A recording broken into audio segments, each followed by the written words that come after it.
Madam, please start. Good morning, all the dear students, team members, officials, principals, and teachers. Hearty welcome to the Senior Intermediate Economics webinar session of Unit 6, Industrial Sector Part 2. I am Ranjita Logishetty, Principal, TSMS Nedumnur, Nalgonda District. Dear children, as industrial investment has increased, modern techniques were introduced, entrepreneurs have come up with the help of the government, industrial centers were developed all across the country, facilities of power, communication roads, etc. They all have increased due to the considerable progress of industries in our independent country.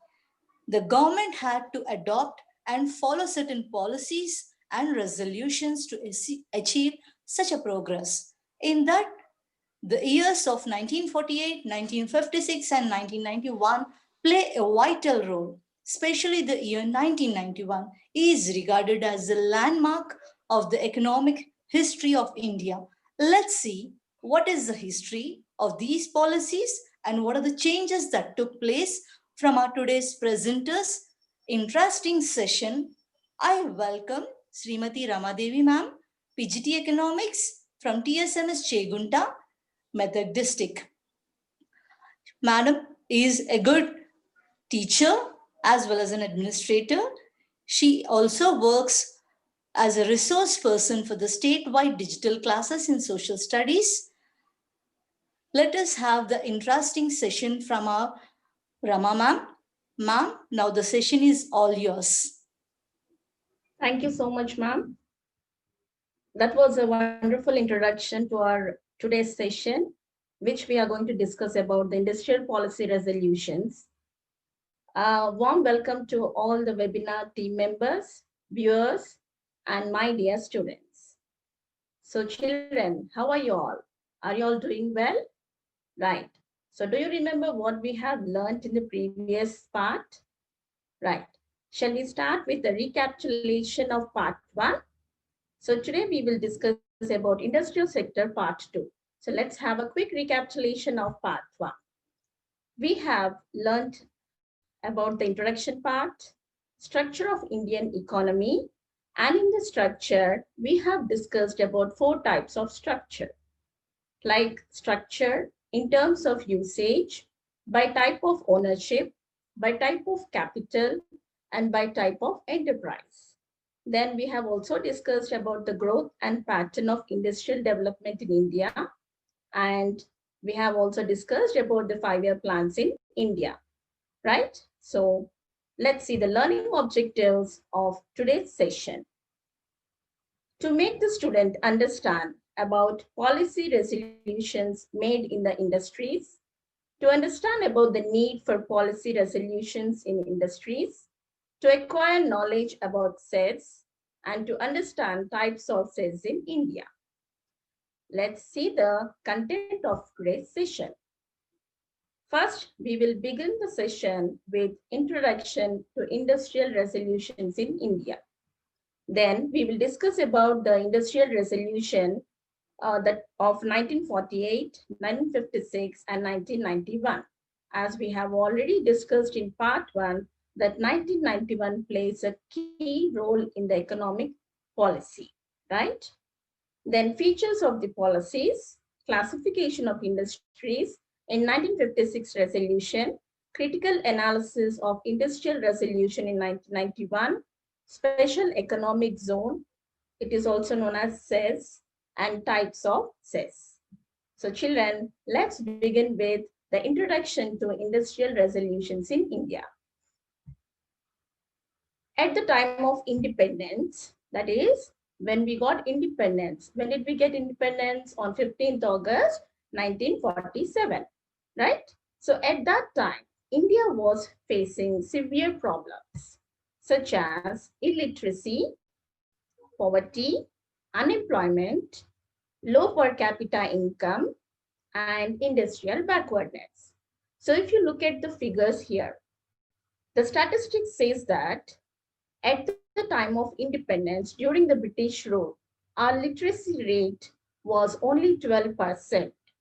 Okay, then poverty rate was 65% or 215 million Indians were poor with annual income of rupees 220. Unemployment. Unemployment, we are going to see from 1991 to 2015. So if you look at the figures, it is 5.45% in 1991 and 5.60% by 2015. There are many upturns and downturns in the unemployment strategy. Okay, right. Now let's discuss with the low per capita income. Children, can you tell me the meaning of per capita income? Right. Per capita income. In short, we say it as PCI. So formula is PCI is equal to national income by total population. That means per capita income or PCI or average income measures the average income earned per person in a given area like city, region, country, etc. in a specified year. So that means on an average, how much a person is earning in an area. So it may be city, it may be a region, or it may be state or anything. So how much a person is earning per year. That gives the average income of the country.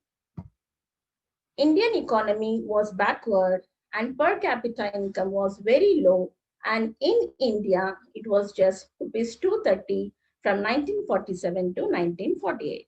So as I told you, it gives the average income of a person in an year. So if we compare from 1947 to 1948, how much was the income? It was only rupees 230. So per capita income in Indian economy was very low at the time of independence. Okay. The next last problem was industrial backwardness. So why our industries were so backward? As we have discussed earlier, that British policy did not encourage industries to be set up in India. Like it was encouraging only the goods to be established or to be sold in the market, but it did not allow Indians to set up industries. So, what was the reason for industrial backwardness? One of the most important reasons for industrial backwardness of India was the economic drain from country. What is the meaning of economic drain? It is a continuous flow of wealth from one nation to another without any returns, be it material or money.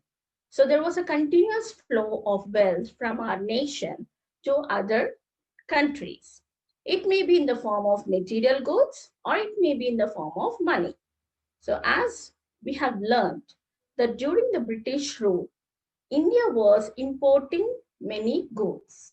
It was not self reliant and it was not self sufficient in goods. So it was importing even the machinery goods, right? So that's why whatever income was generated in the country, it was totally spent on purchasing the goods. So that was called as economic drain. So this was the reason why the industries were very backward at the time of independence. Hope I'm clear. Right. Now let's move on to the next part of our session, that is industrial policy resolution. So immediately after independence, the first goal of the government, of the Indian government, was to set up industries to make sure that industries start developing, right? So for this, they had to make many policy resolutions, many changes in the industrial policies. So what is the meaning of industrial policy? That means it is a statement which defines the role of government in industrial development. It is a statement of objectives to be achieved in the areas of industrial development and the measures to be adopted towards achieving these objectives. So, the meaning of industrial policy is nothing but it is a statement showing the role of government in India. So what could be the role of government to achieve, to make objectives and to see that these objectives are achieved, and the measures to be adopted to achieve these objectives. So this is the role of the government. And you understand? Right. So now let's see what are the objectives of industrial policy. There are four objectives mainly: rapid industrial development, that means fast growth in the industries, which was very important. Then balanced industrial structure, as we have seen that before independence, most of the production was concentrated on consumer goods because we were not having enough industries. We were only having few industries, right? So they did not concentrate on capital goods. So now the objective of the government is to ensure that there is a balance in the production of consumer goods as well as capital goods.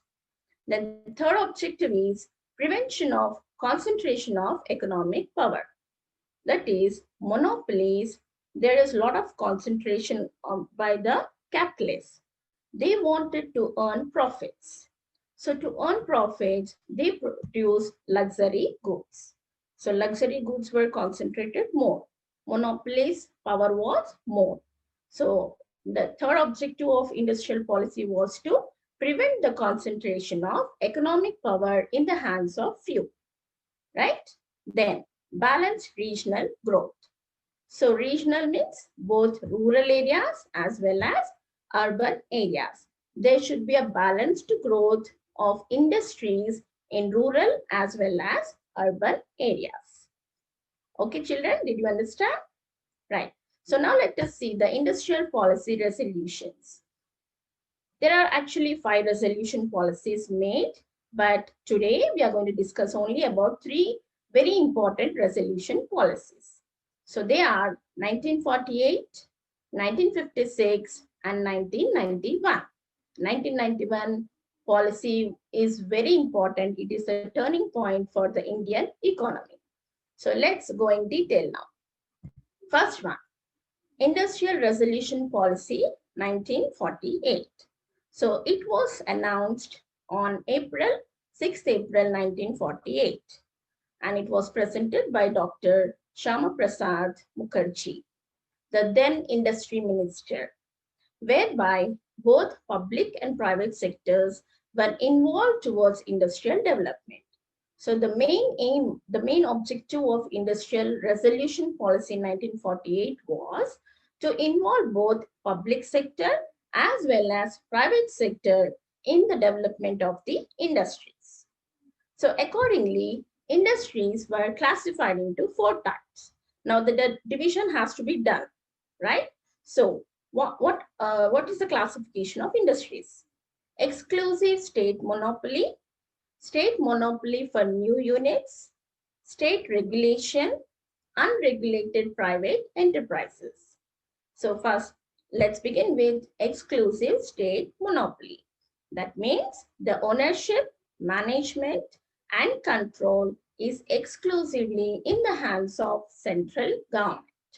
So what are those industries which are controlled by the central government? There are 3 industries. That is manufacturing of arms and ammunitions. As you can see in the picture, these are weapons like guns, bombs and all, which are generally used in the defense, right? So this is under the control of central government. Then production and control of atomic energy. Can you tell me the meaning of atomic energy? You have already learned in your science. Okay, let me help you. So atomic energy is a liberalized change in the nucleus of an atom. And how it is useful? It is mainly useful to generate electricity. Children, as we know that industries run on electricity, right? So the heat from the atomic energy or nuclear energy helps to boil the water, which in turn turns the turbine and which generates electricity. So this is atomic energy. And this industry is under the control of central government, right? And what is the third industry? Ownership and management of railway transport. So these three industries are exclusively under the state monopoly. Okay, now next one, state monopoly for new units. So these industries, these new units are completely under the control of state government. So what are those new industries? Like coal industry, iron and steel, aircraft manufacture, shipbuilding, telephone, telegraph, mineral oils, and wireless apparatus. So these are all under the control of state government. Then state regulation. The basic industries such as machine tools, chemicals, fertilizers, non-ferrous metals, rubber manufacturers, cement are completely under the ownership, management, and control of central government. Hope I'm clear. And the last one is unregulated private enterprises. Unregulated means which are not controlled either by the state government or by the central government. So these industries are left over to the private sector. It may be individuals or it may be cooperatives. Okay, children, did you understand? So that was about Industrial Policy Resolution 1948. So what was the main objective of that? To involve both public as well as private sector in the development of industries, right? Now let's move on to the next policy, that is Industrial Policy Resolution 1956. In December 1954, the Parliament adopted the socialistic pattern of society as the goal of economic policy. What is the meaning of socialistic pattern of society? Socialistic pattern of society means ownership by the government. That means the means of production, planning, and distribution of income is completely in the hands of government. So as 1948, it has involved both public and private, but here main role is played by the government. So it is completely ownership of the government. That means to prevent the concentration of economic power in the hands of private sector. So here there is a dilution. That means the concentration power of private sector is diluted, right? So on 30th April 1956, a new industrial policy was announced. It was introduced in the second five-year plan. We have already learned in five-year plans that industries were given more importance in the second five-year plan, 8th five-year plan, and 12th five-year plan. So it was introduced in 1956 to 61 second five-year plan. Focused mainly on the development of heavy industries. So 1956 policy is giving more importance to the government, ownership of the government, and focusing on the heavy industries and diluting the power of private sector. Okay, children? So let us see the features of Industrial Policy Resolution 1956. These are the features. First one is classification of industries, assistance to private sector, expanded role of cottage and small-scale industries, balanced industrial growth among various regions, role of foreign capital, development of managerial and technical cadres, incentives to labor.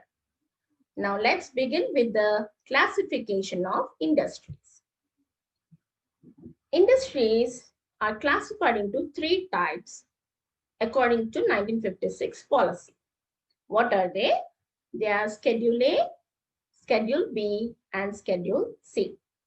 Schedule A contained 17 industries.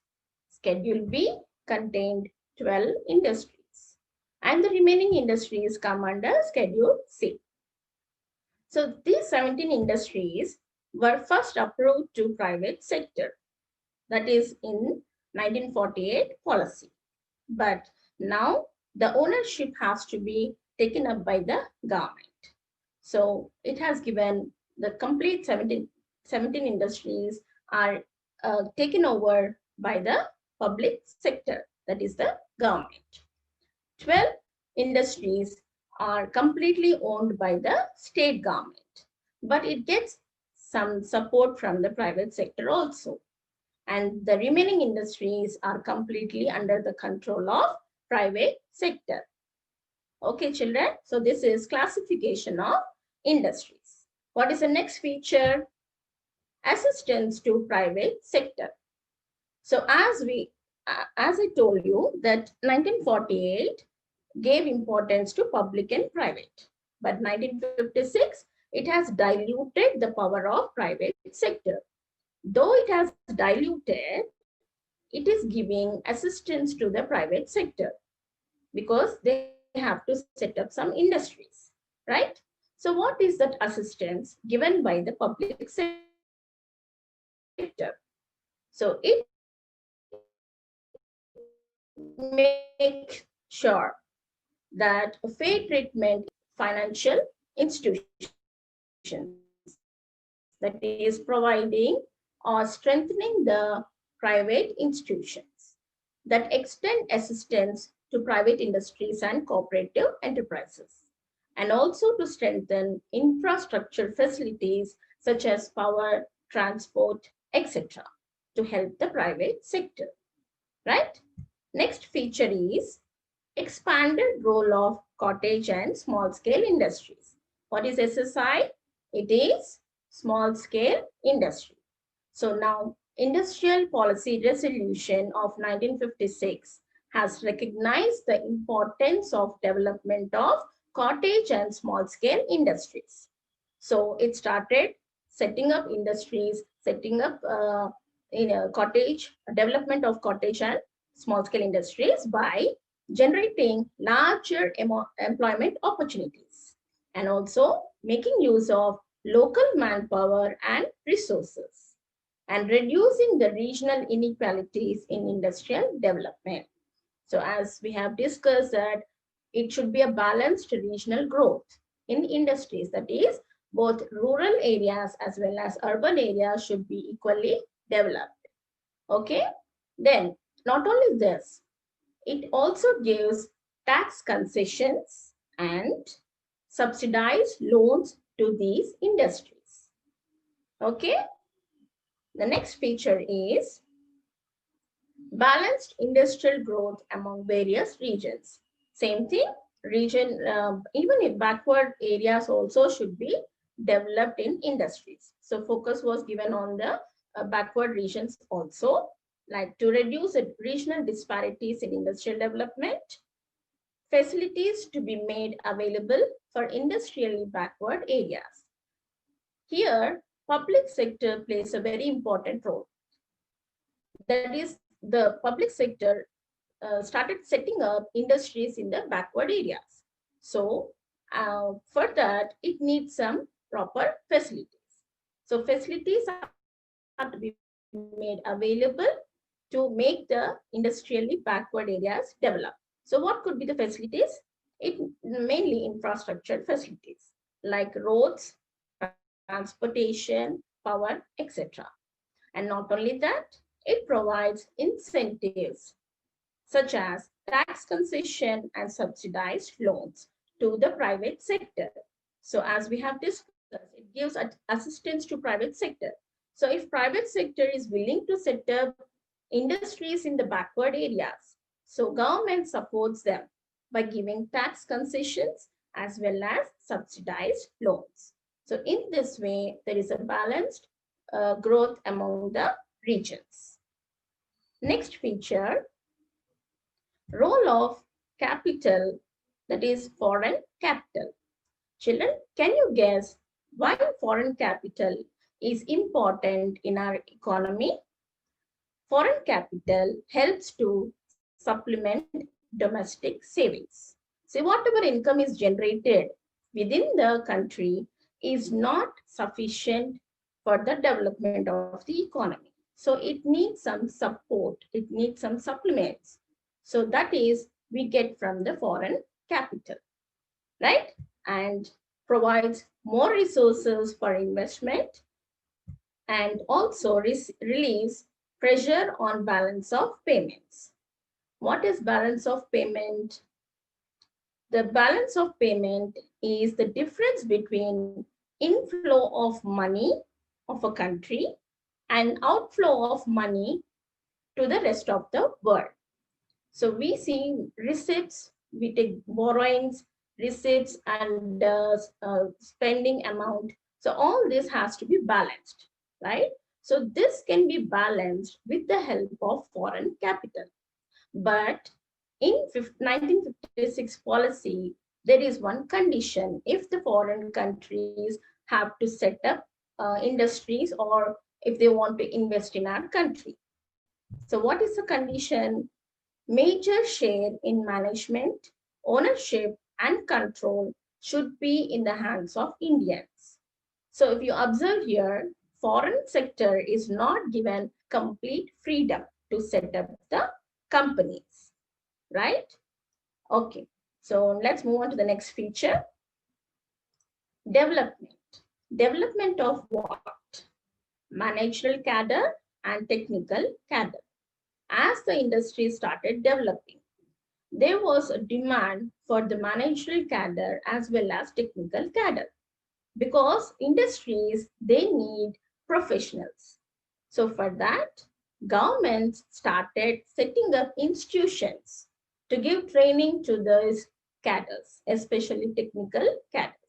So as the new industries or technologically based industries, they need skilled people.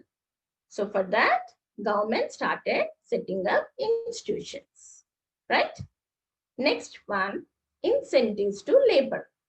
See children, incentives means benefits.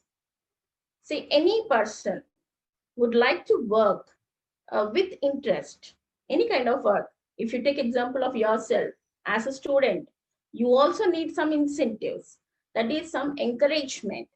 So what do teachers give you? Some appreciation like rewards or awards, isn't it? So even the labor needs some incentives. Labor plays a significant role in the industries. Without labor, production will not take place, right? So what are those incentives given to the labor by the management? There can be four types of incentives like compensation incentive in the form of bonus, profit sharing, raises, etc. Raises can be hike in the salaries or wages, etc. Then recognition incentives like thanking employees, praising employees with a certificate, reward incentives. Rewards can be in the form of gifts, monetary rewards, or service rewards. Like for example, yeah, we keep hearing like best employee award is given to so and this is a kind of appreciation, encouragement given to the labor, right? Then appreciation incentives. Appreciation incentives can be in the form of involving the workers or employees in the events, in the family events, company parties, birthday parties, etc. So this kind of things will encourage the labor to produce the goods efficiently. Okay, so those were the features of Industrial Policy Resolution 1956. Now comes the third policy, very important policy resolution 1991. So in June 1991, Indian economy was almost at collapse. So why it was collapsing? Because debts has increased. It started borrowing funds from the foreign sector. So it has increased to $72 US dollars, and which stands the third highest in the world. And not only that, imports were more than exports. So when imports are more, so the economy falls into debt. Okay. So in the same year, which year? 1991, P.V. Narasimha Rao became Prime Minister of India. You can see the image of Mr. P.V. Narasimha Rao. And within weeks of coming to power, Rao and his finance minister, Manmohan Singh, announced a series of policy decisions that kick-started the liberalization and privatization of the Indian economy. Since then, India's economy has turned into Asia's third largest and is today the world's fastest growing large one. So as we have learned that 1998, a new economic policy was introduced in 1991, right? And that was because of Mr. P.V. Narasimha Rao and also the then finance minister, Mr. Manmohan Singh. So both of them, they have made many changes in the policies. And what is the policy model called as? It is known as LPG model. LPG means liberalization, privatization, and globalization. So let's see in detail now. So as we have learned just now about the two other resolutions, that is 1948 and 1956. 1948 policy gave importance to both public sector and private sector. 1956 has given importance to foreign capital, but it did not liberalize the foreign sector to invest in the country. Now, 1991, that is the LPG model, has given liberalization, privatization, and globalization. So let us learn the features of Industrial Policy Resolution 1991. First one is abolition of industrial licensing. Then public sector's role diluted. MRTP Act was introduced. Free entry to foreign investment and technology. Liberalized industrial location policy, and removal of mandatory convertibility clause. I know all these terminologies are totally different for you, but it is very simple, children. Now let us see in detail. The first one, abolition of industrial licensing. So it was amended in February 1999. Sorry. Right. So abolition of industrial licensing policy. That means industries, there is no need to obtain permission from the central government, except for few industries. Few industries have to take permission from the central government. So what are those industries which have to take permission, compulsory license? They are, like you can see here,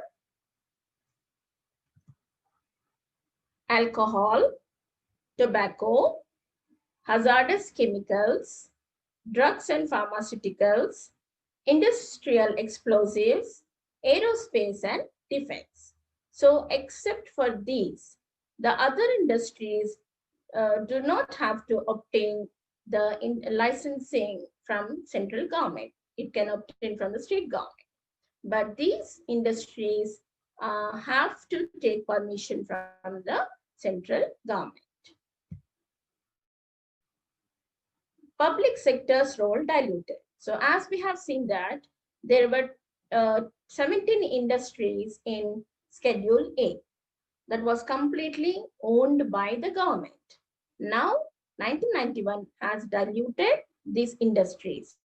Now, at present, there are only 3 industries under the control of public sector. So what are those industries? Like atomic energy industry, rail transport, and arms and ammunitions. So only 3 industries are under the ownership, management, and control of public sector. monopolistic and restrictive trade practice. MRTP, in short, we call it as MRTP. MRTP Act of 1969 came into force on 1st June 1970. The law was enacted with the sole purpose of achieving the highest possible production with least damage to people at large while securing maximum benefits. So MRTP Act was mainly introduced to save the people, save the producers from the monopolies. So as you can see here, the sole purpose, the main purpose of MRTP Act is to increase the production and provide least damage to the people, protect the people from the damage of the monopolies or cheating or unfair practices done by the monopolies, and giving maximum benefits to the producers. So now let me explain to you in detail about MRTP Act. What is MRTP? Monopolistic restrictive trade practice, right? So there are two objectives here: regulating monopolies and preventing concentration of economic power. So for this, to study about the MRTP Act, many committees were set up, like Hazari Committee, Mahalanobis Committee, Subimal Dutt Committee, and so on. So according to Subimal Dutt Committee, it has studied the institution and making of business houses. So according to this study of this committee, 73 business houses were controlling 56% of the economy. So that's why there was a need for MRTP bill. So to control the monopolies, to regulate monopolies and the concentration of economic power in hands of business people, MRTP Act bill was passed. And what is the next objective? Prohibition of monopolistic trade practice, restricted trade practice, and unfair trade practice. In short, we can call it as MTP and UTP. First, let us discuss about monopolistic trade practice. So what is it? It was observed that monopolies were not allowing healthy competition in the market. These monopolies were concentrating more in the market areas. I mean, they were not allowing the producers to compete with the other producers. So there was no healthy competition in the market. So that's why MRTP Act was introduced. So this prohibited MTP Act. Next one, restrictive trade practice. So what are these monopolies restricting? They were blocking the flow of capital. Traders were blocking the flow of capital, and they were also controlling the supplies and deliveries of the other producers. So they keep many restrictions to the other producers or the other traders to sell their products. So this RTP was also regulated, was removed or controlled by MRTP Act. And the last one is unfair trade practice. Let me help you with the example. Suppose you went for a movie. Yes, and nowadays it's a fashion to go to a multiplex theaters, right? So during interval, what do you buy? You go for buying popcorns, right? So multiplex theaters, they offer combo pack. Like you can see, popcorn and a drink, soft drinks.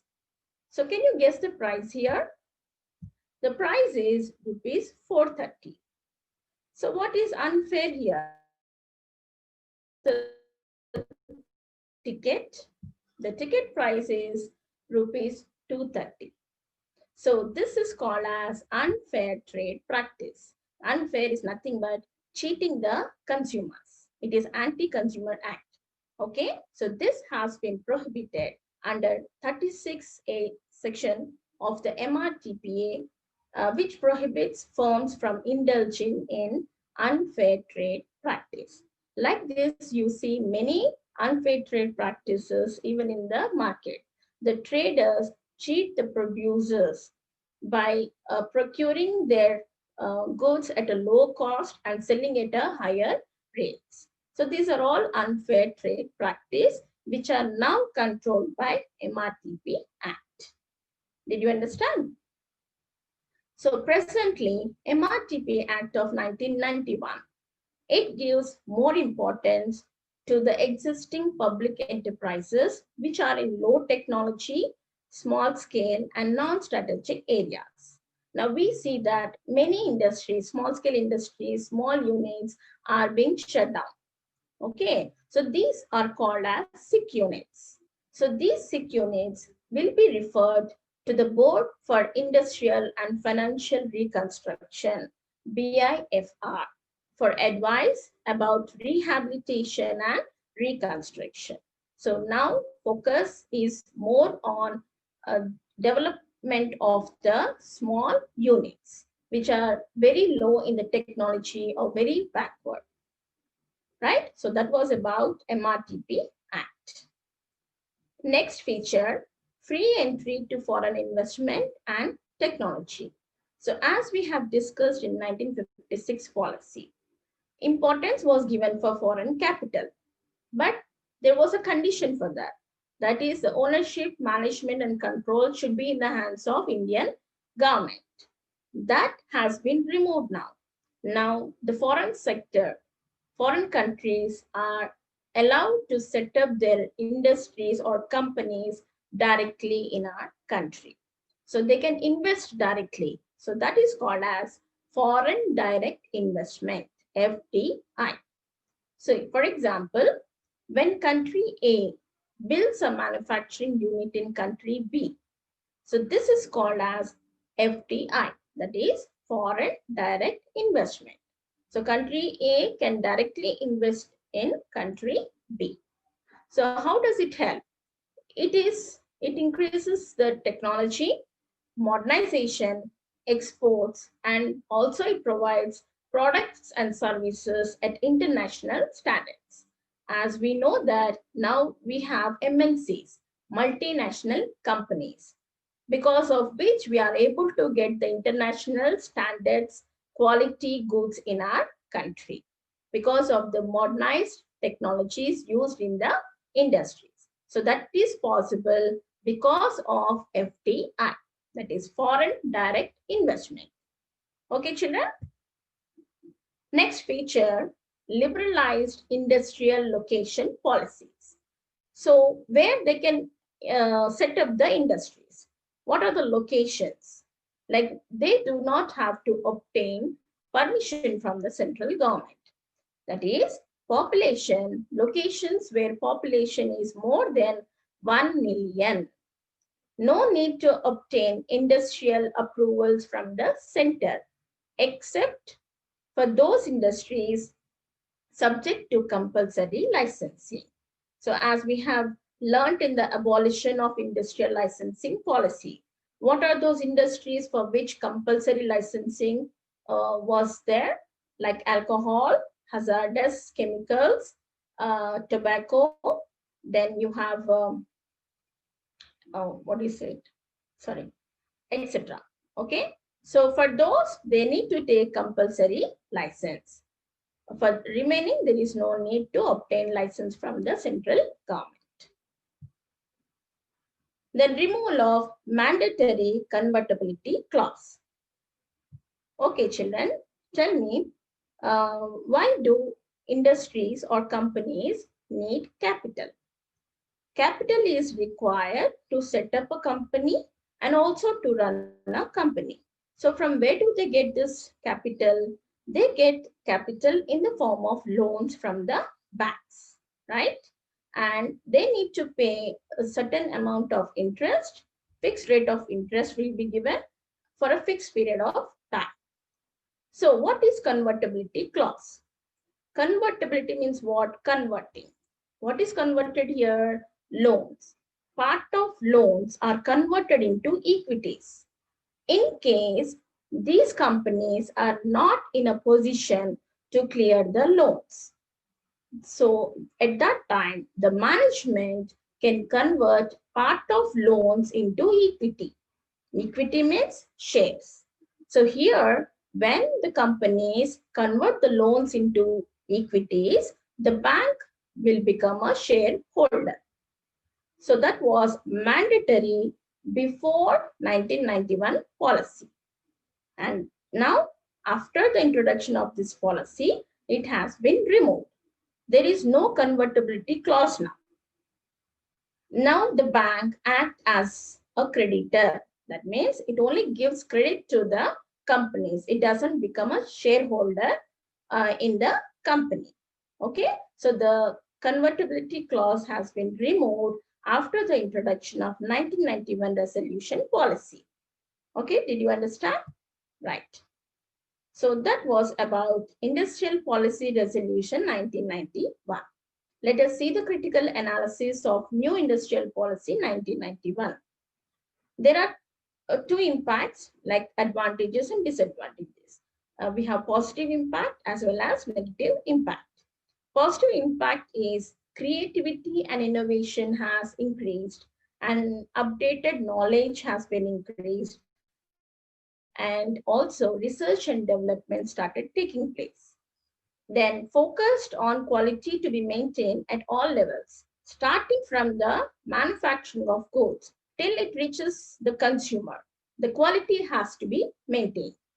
Then extensive growth of infrastructure, free flow of capital through FDI, increase in standard of living, implementation of better technology. So all these were positive impact of 1991 policy. Then what are the negative impacts?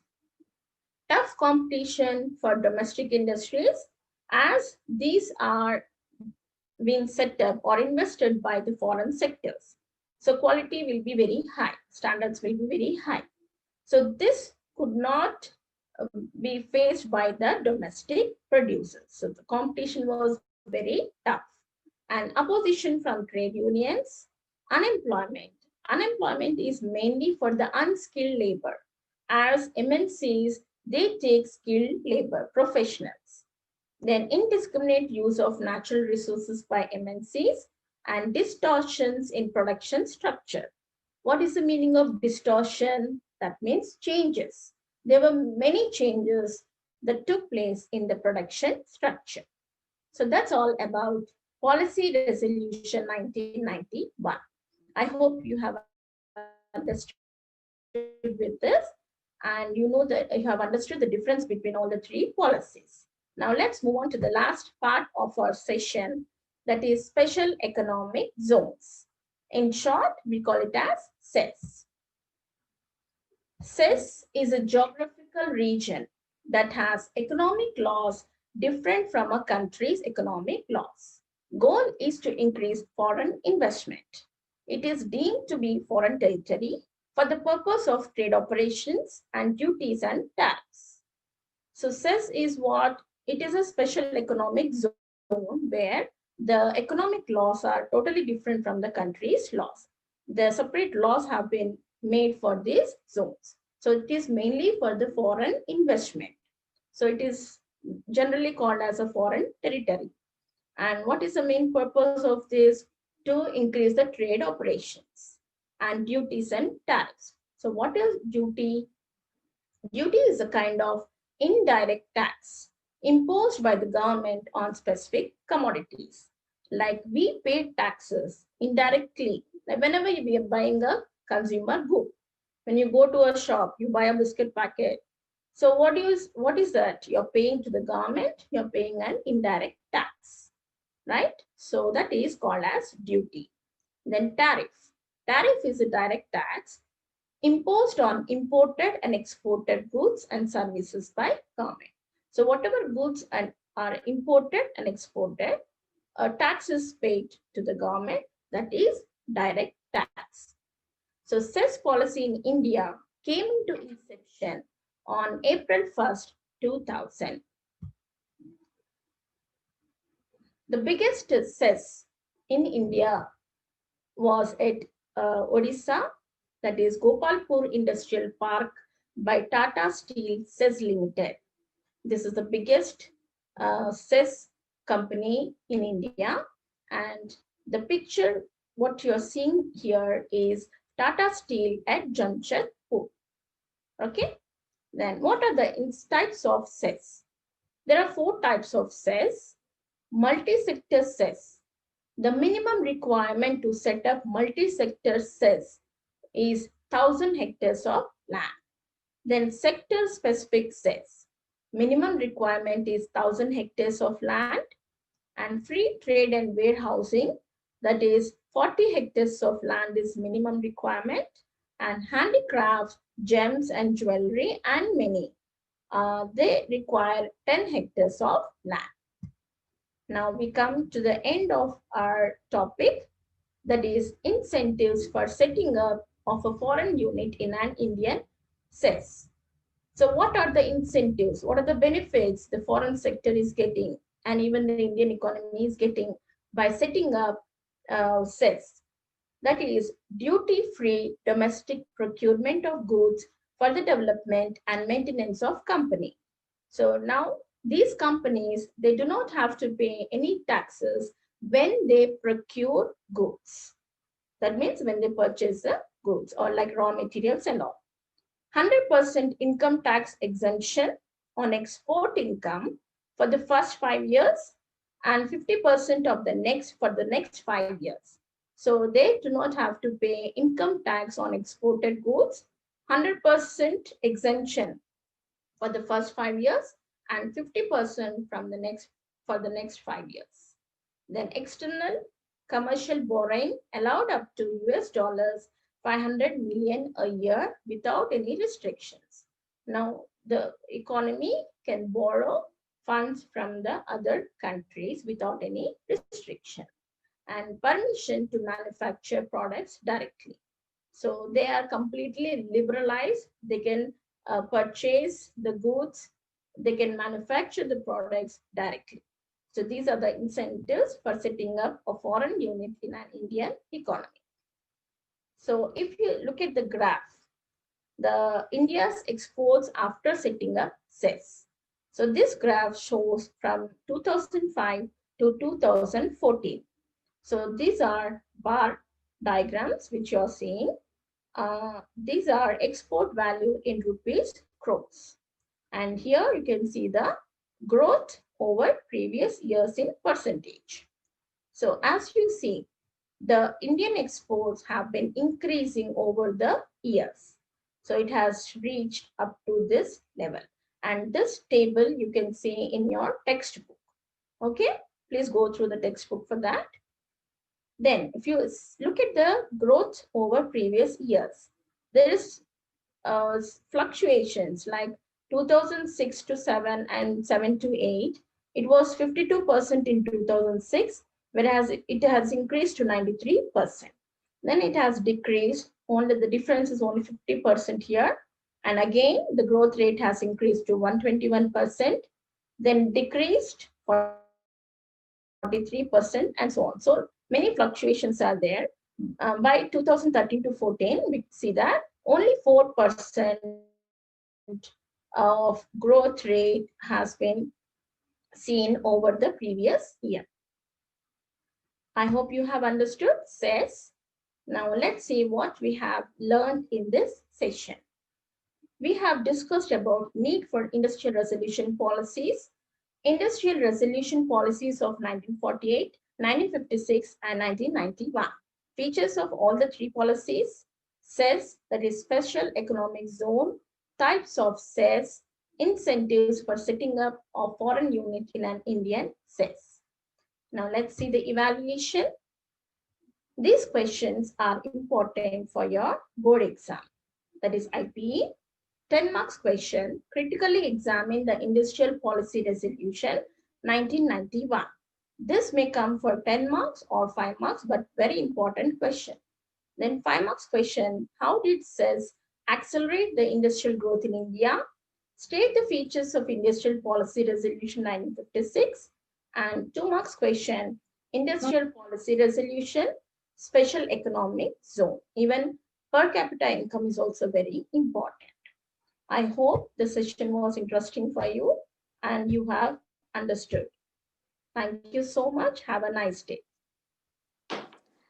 Thank you very much, ma'am. Really, it was a wonderful session. Yes, children? Right. The industrial policy is a formal declaration of government whereby the government outlines its general policies for industries.